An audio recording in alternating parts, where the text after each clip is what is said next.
लैलतुल क़द्र की जो 5 रातें होती हैं वे कौन कौन सी हैं, किस दिन पड़ रही हैं और इस रात में हमें क्या इबादत करना चाहिए। ये जो लैलतुल क़द्र की रात होती है ये बहुत अजीम व शान रात है।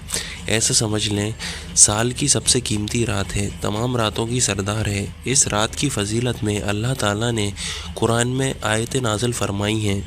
एक रात इबादत करने का सवाब 1000 महीने इबादत करने से बेहतर है, इसलिए इन रातों में इबादत करने का एहतमाम करें। अब ये रातें कब पड़ रही हैं तो आप याद कर लें, ताकि कोई भी नाइट आपसे ये कीमती रात मिस ना हो। ऐसा ना हो कि आप भूल जाओ, आपको पता ही ना हो और इबादत की ये कीमती रात निकल जाए।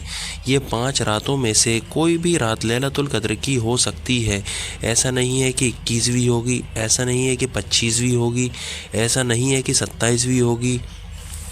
जैसे कुछ लोग समझते हैं कि 27वीं शब क़द्र यही है, ऐसा नहीं है, वो किसी में भी हो सकती है। एग्जैक्टली इल्म तो अल्लाह ने अल्लाह के नबी सल्लल्लाहु अलैहि वसल्लम को दिया था। हुजूर फरमाते हैं कि 2 लोग झगड़ रहे थे, उस झगड़े की वजह से वो इल्म में भूल गया। हुजूर ने फरमाया कि मुझे बता दी गई थी शब क़द्र किस रात में है, लेकिन मैं भूल गया लोगों की झगड़े की वजह से।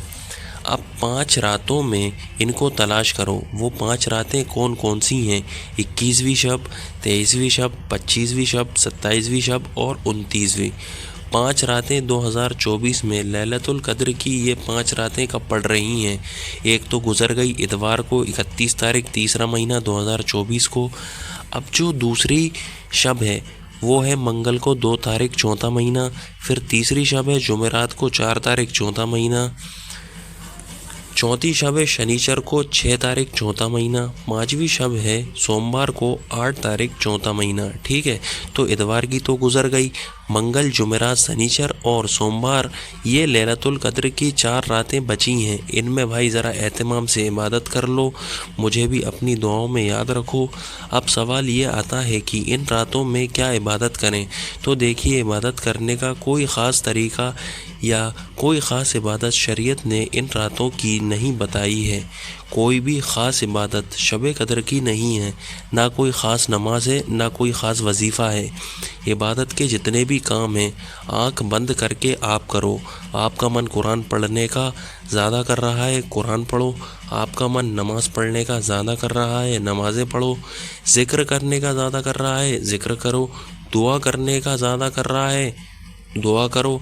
इबादत के जितने भी टोटल काम हैं वे सब करो, ख़ास कुछ नहीं है।